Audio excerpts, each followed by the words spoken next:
All right, before I show you a single chart, before I throw one number at you, I want you to do something for me. I want you to imagine you have just walked up on a crime scene. There is a body on the ground, and the body is silver, and it is bruised, it is bleeding, and it has just taken the worst beating it has taken in months. Everybody crowding around the yellow tape is screaming the same thing. It is dead, it is finished, the rally is over, go home.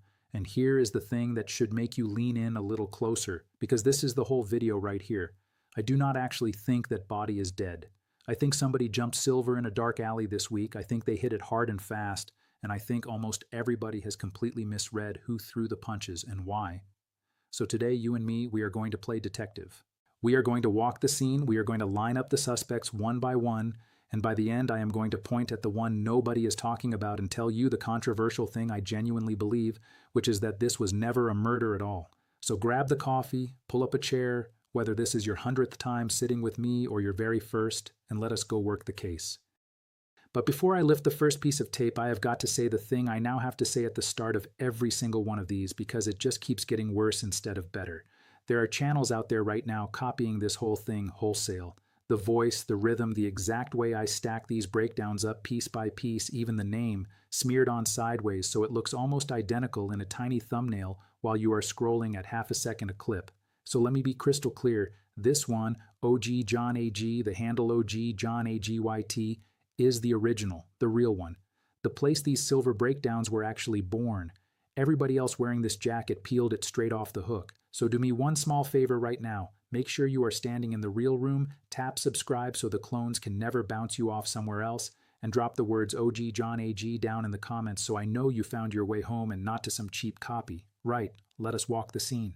First, the damage, because you should feel it in your gut before I explain a single bruise.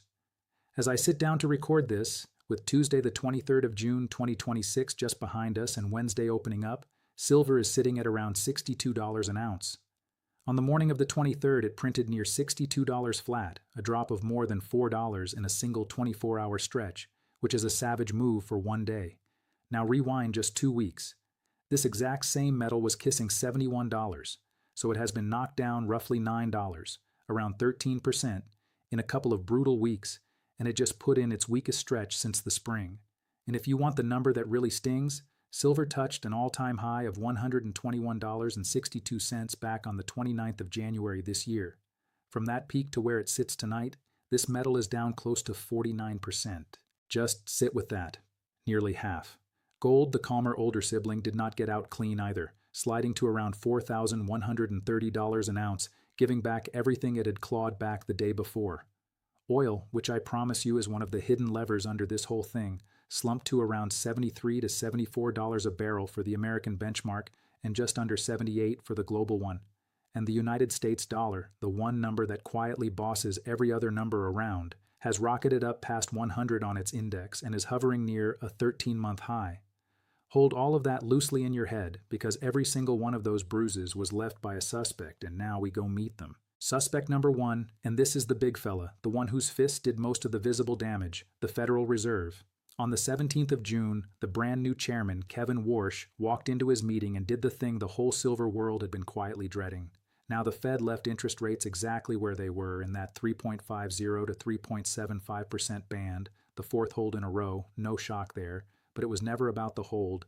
It was about a little chart they slide out beside the decision, the one nicknamed the dot plot, where every official scribbles down where they think rates are heading next. And that chart dropped a small bomb right onto the floor. 9 of the 19 people in that room, basically half of them, penciled in at least one rate hike before this year is out. Read that twice. 3 months ago, this same committee was leaning toward cutting. Now half of them want to go the other way and hike. The market took one look and bolted. Traders are now pricing a rate hike as soon as September, and the futures are betting on a hike by December at something like an 89% chance. 2 of Wall Street's heaviest names, Deutsche Bank and Bank of America, both moved their forecasts this week to include a September hike. That, my friend, is a complete 180 in the space of a single season. And here is why a lump of metal sitting in a coin shop in Leeds or a vault in New York cares so deeply about a chart full of dots, because this is the engine of the whole case. And if you grab this one idea, everything else tonight is free. Silver pays you nothing.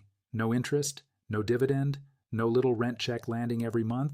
So the second the Fed signals that rates are staying high, or climbing even higher, A boring, rock-solid government bond suddenly hands you a fat, safe, guaranteed return for doing absolutely nothing.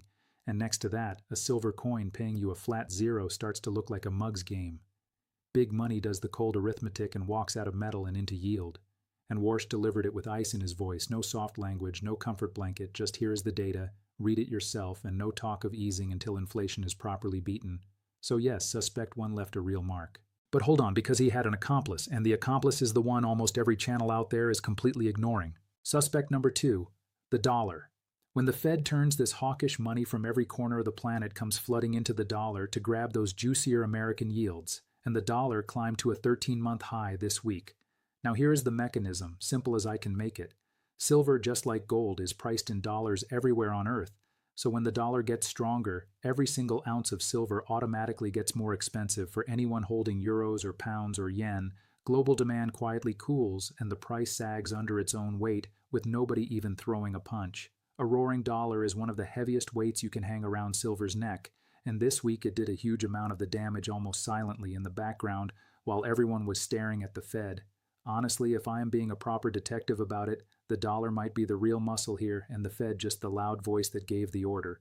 Now, suspect number 3, and this one is going to genuinely mess with your head because it is the suspect who was supposed to have an alibi and instead showed up holding a knife anyway, the peace deal. Here's the strange part. The United States and Iran have agreed on a roadmap toward a final peace deal, a 60-day window brokered with help from Qatar and Pakistan, with a formal signing in Switzerland and then 60 days of talks over Iran's nuclear program. Washington even handed Iran a 60-day license to sell its oil on world markets again, and Iran shipped more than 30 million barrels in a single week. Crude has been pouring back through the Strait of Hormuz, that narrow 21-mile-wide channel that on a normal day carries about 1 in every 5 barrels of oil on the planet, with neighbors like Kuwait and the United Arab Emirates also finding other routes. And Goldman Sachs even cut its oil forecast, dropping its end-of-year Brent target to around $80 and saying Persian Gulf exports should be back to pre-war levels by the end of July. On paper, that is silver's green light. Oil falls, inflation fear drains out, metal should breathe. Except, and it is an enormous except, this week the whole thing started wobbling on its legs. President Trump came out swinging, threatening fresh military action if the Iran-backed group in Lebanon keeps attacking Israel, and warning Tehran flat out not to dare shut the strait again.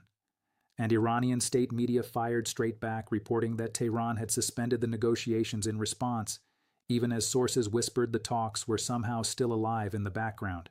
So do you see the cruel little joke the market played? The easy half of the deal, the ceasefire and the oil flowing, got the headlines and dropped oil hard. But the hard half, the bit that decides whether this peace holds for years or shatters in weeks, just started cracking live on camera. So silver got caught square in the middle, hammered by the Fed and the dollar on one side, and a half-built piece that started smoking on the other. That is not the thesis being wrong. That is just the timing getting hijacked, again. And here is a genuine do you know, because it tells you something nobody mentions. The true beating heart of the physical silver price is not even New York. It is London. The London bullion market sets the global benchmark that every coin shop on the planet quietly follows, and the most serious analysts will tell you the warning sign that actually matters is not a Fed statement at all. It is the London vaults. If silver lease rates suddenly spike, or London warrants start getting canceled in a hurry, that is the real tremor, the sign that somebody somewhere genuinely cannot get their hands on physical metal. That carries more weight than any number of dots on any chart because it is real scarcity, not a policy opinion. File that away because it leads us straight to the twist. Now I have to do the hardest thing an honest detective ever does, which is admit the spot where my own favorite clue slapped me clean across the face. For weeks I had been pointing at the gold to silver ratio, the number that tells you how many ounces of silver it takes to buy 1 single ounce of gold. Back in the middle of June it had quietly fallen toward 61, and that drift is normally silver starting to lead, the smaller, wilder metal outrunning its big brother, which is usually a bullish little whisper. Well, this week that whisper got its teeth knocked out. As silver fell harder than gold, the ratio blew straight back out to around 66 to 1. Silver did not lead this week. Silver got dragged by its collar, and here is the uncomfortable truth I owe you, the kind your favorite cheerleader will never say out loud. In a real risk-off scare, when the dollar is screaming and everyone is frightened, silver almost always falls faster than gold because silver is half an industrial metal, and a strong dollar with a hawkish Fed smells like an economic slowdown, and slowdowns terrify industrial demand. So the same ratio that whispers sweet things on the way up screams bloody murder on the way down. That is the double-edged blade of owning the wild one, and anyone only selling you the upside of that volatility is selling you a bedtime story. But now, we go under the floorboards, away from the loud, screaming suspects up top, down into the quiet story almost nobody on this platform has the patience to tell. And this is where I plant my flag, so go grab a calculator if you want to come fight me in the comments. Because this part is not a story at all, it is arithmetic, and arithmetic does not care how the dollar feels this week. The Silver Institute, in its official World Silver Survey, released back in April, confirmed that this is now the 6th year in a row the world has used up more silver than it has dug out of the ground. 6 straight years of deficit. This year's shortfall alone is penciled in at around 46 million ounces, sitting on top of last year's roughly 40 million. And if you stack up the whole gap since 2021, the world has quietly pulled something like 760 million ounces of real, physical silver out of storage and never put it back. That is close to a full year of the entire planet's mine output, simply gone into hands that are not giving it back. And here's the fact that stuns people every single time. You cannot just dig up more silver when the price moves, because around 70% of all the silver in the world does not even come out of the ground on purpose. It comes out as a leftover byproduct of mining copper and zinc and lead. So to get meaningfully more silver, you would have to expand entire copper and zinc mines, and that takes 5 to 10 years from the decision to the first ounce. There is no tap to turn, and you can watch the squeeze in real time. The registered silver in the COMEX warehouses, the stuff actually sitting there available to be delivered, is hovering around 82 million ounces, with the coverage ratio, the real metal standing behind all the paper claims, hanging down in the mid-teens, which the exchange analysts themselves flag as stress territory. Read that slowly. There are roughly 6 paper claims floating around for every single ounce of deliverable metal in that vault. And here is the kicker that ties it to this week. The selling that hammered the price was largely investors dumping paper, with silver-backed funds shedding something like 13 million ounces of holdings in a single month. But lower prices do not switch off the factories. The solar makers, the electronics makers, the people who physically need the metal, they keep pulling it regardless of whether the screen says 62 or 82. The paper got cheaper. The real metal did not get any more available. If anything, cheaper paper just lets patient buyers hoover up the real thing while everyone else panics at the crime scene. So here is my genuinely controversial claim, straight off the calculator, cold numbers and not warm vibes. Gold is sitting at about $4,130. The gold to silver ratio is back out near 66 to 1. The 50-year average for that ratio lives between 65 and 70, so by that measure silver has actually repriced and is no longer screamingly cheap against gold. And I will be the first to admit that because the honest version of this channel admits it. But here is the thing almost nobody will say out loud. In a real raging precious metals bull market, that ratio does not gently sit at its average. It compresses hard down to 50, sometimes all the way to 40, because silver detonates and outruns gold once the panic flips over into greed. Back in 2011, it touched the low 30s. So do the maths with me, Liv. At a 50 to 1 ratio, with gold exactly where it is tonight, silver works out to about $83 an ounce. At a tighter 45 to 1, it is around $92. And at the kind of 40 to 1 you see in the truly violent phases, silver is over $100.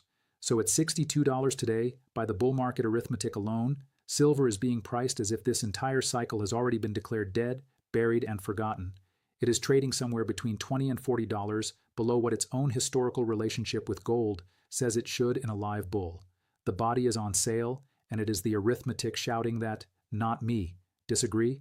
The comment box is right there. Bring numbers, not feelings. Not.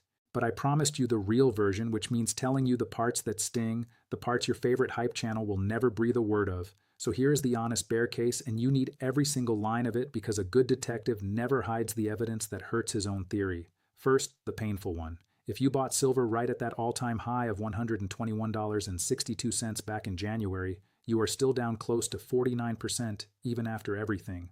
That is nearly half your money, and anybody pretending that pain is not real is lying straight to your face. Second, silver is quietly building its own worst enemy. The solar panel industry, one of the single biggest buyers of industrial silver on Earth, has watched these high prices and is actively engineering silver out of its panels to save money, with one well-followed industry estimate pointing to roughly a 19% drop in solar's silver demand this year and the same high prices are nudging jewelry and silverware makers to trim back too. One major bank, UBS, has been arguing the current tightness is mostly temporary and tied to short-term logistics rather than some permanent shortage, and trimmed its deficit thinking accordingly. And third, the one that should keep every honest holder humble. If that dollar keeps screaming and the Fed actually does hike and the speculators bail out before the slow supply story catches up, the bears have real targets. One widely watched forecasting model has silver sliding toward the mid-40s by year-end, and more bearish desks have floated the low to mid-40s as a genuine possibility. I am not telling you that is the base case. I am telling you credible, serious people have it firmly on the table, and you deserve to walk into this with your eyes wide open, not half shut and dreaming. Now let me widen the lens right out, because this channel is about the whole planet, not one corner of it. Over in the United Kingdom, the Bank of England has been sitting on its hands, holding its own interest rate steady while British inflation cools back toward the high twos, so the Brits are holding firm while the Americans turn hawkish, and that very gap between the two central banks is part of what is shoving the dollar up and the pound around. And here is the part that answers our whole case. Who is on the other side of all this Western paper selling, quietly buying the physical stuff with both hands? Largely, the East. Real metal has been steadily walking out of the vaults of the West and toward the East for months now, at a pace the mind simply cannot keep up with. China alone pulled in a record amount of physical silver earlier this year, the heaviest quarterly haul on record, reversing from a net exporter to a hungry net importer inside a single quarter, soaking up metal for data centers, electric vehicles, and AI hardware that all physically need the stuff. And here is the divergence that is the single most important thing happening in this entire market. The paper price on your screen is falling, and at the very same time, the appetite for real physical coins and bars and metal-backed holdings is forecast to climb about 20% this year to a 3-year high. The screen is screaming sell. The vaults are quietly whispering buy. That gap between the panicking paper and the silent physical scramble underneath it is the real story of the case, and it is the reason I do not think this body is dead at all. So let me hand you the map now, clean and simple, so you can watch this play out with your own 2 eyes. There are really only 2 numbers that matter right now. Down below your feet, the low 60s, around $60 to $61, is the floor that has to hold. A clean daily close that breaks decisively under there, and the chart opens a trapdoor toward that mid-50s zone the bears keep circling. That is your line in the sand. And up above your head, the old support around $67 to $70 has now flipped into a ceiling silver has to fight its way back over. A genuine daily close back up over 70, not some quick spike that fades before dinner, and you will know the buyers have finally overpowered the dollar and the rate fear, and the path back toward the high 70s and 80s cracks open again. 2 numbers, the low 60s below, 70 above. Everything in between those 2 walls is just noise, engineered to scare you out of your seat. And here's your watch list for the days right ahead, because this week is loaded like a spring. The single biggest bomb drops on Thursday, the 25th of June at 8:30 in the morning New York time, when we get the Federal Reserve's absolute favorite inflation gauge, the personal consumption expenditures number for May. The forecasters are looking for the headline to push up toward 4.1% on the year, with the core creeping toward the mid-3s, and most of them think May could be the peak of inflation for the whole year. Here is what to listen for. If that number comes in hot, at or above where they expect, then those 9 hawkish dots stop looking like a ceiling and start looking like a floor, and silver could take another hit on the chin. But if it comes in soft, the whole hawkish case starts to wobble, and silver suddenly gets room to breathe. That one number could set the tone for the back half of this entire year. And alongside it, keep one eye on oil every single morning and one eye on whether those Trump threats and Tehran's suspended talks blow the peace deal up or quietly cool back down. That is your whole dashboard. 3 things: the inflation print, the oil price, and the peace deal. Anything outside of those 3 is somebody trying to spook you off your position. So let me close the case file with the honest truth that ties this whole messy week together, the part I flatly refuse to dress up to make you feel cozy. Silver right now is somehow 2 completely opposite things at the exact same instant. By the supply maths, the 6-year deficit, the draining vaults, the East quietly hoovering up the metal, it is one of the most undervalued assets on the planet. And by the rate maths, with a screaming dollar and a Fed chairman who just let half his room signal a hike, it is one of the most dangerous short-term trades on the planet. Both are dead true at once, and this whole market lives inside that tension. The bears are not wrong about the danger right in front of us. The bulls are not wrong about the floor far underneath us, so the body on the ground was never murdered. It got jumped, it got bruised, and it is lying there winded while the crowd writes its obituary. The only real question is whether you personally have the financial room and the emotional spine to stand at that crime scene and wait, across the gap between where the danger lives and where the payoff arrives. That gap might turn out wider and uglier than you wanted, and if it does, that is not the thesis failing you. That is just how every great structural commodity trade in history has always worked. The people who get paid at the very end are the ones who size their position sensibly and refuse to blow themselves up in the middle. So think about what this week actually told you. Silver took a hawkish Fed clean on the jaw, a dollar at a 13-month high, and a peace deal that half arrived and then started smoking inside the same 48 hours. And through every bit of that, it got knocked down toward $62 and still did not fully shatter the floor. The long-term uptrend did not snap. The supply deficit did not heal itself overnight. The structure is fully intact. It is the timing, and only the timing, that is still hanging in the air.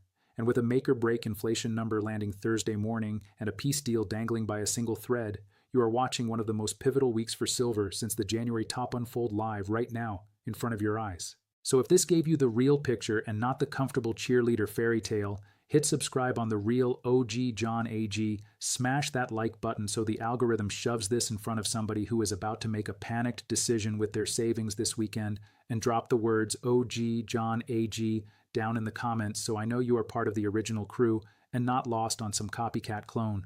I will be right back here the second that inflation number drops on Thursday, and again the moment those Switzerland talks either come back from the dead or get quietly buried, because either one could flip this whole board overnight.